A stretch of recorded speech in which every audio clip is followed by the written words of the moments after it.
एकछिन यहाँबाट चाहिँ पत्र पत्रिकादेखि लिएर गएर अनि प्रश्नपत्र निर्माण गरिन्छ।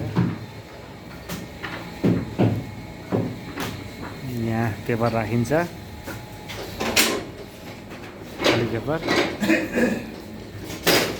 त्यसपछि यता चाहिँ यो प्लेट राखेर टक्क त्यो प्लेटलाई चाहिँ यसरी राखिन्छ।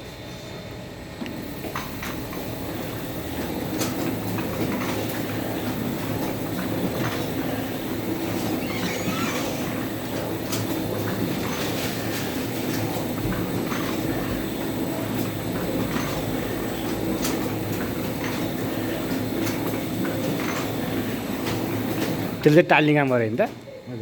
क्वेसन चाहिँ यहाँ छ। अब यताबाट मिसिन चल्न सुरु गरेको छ।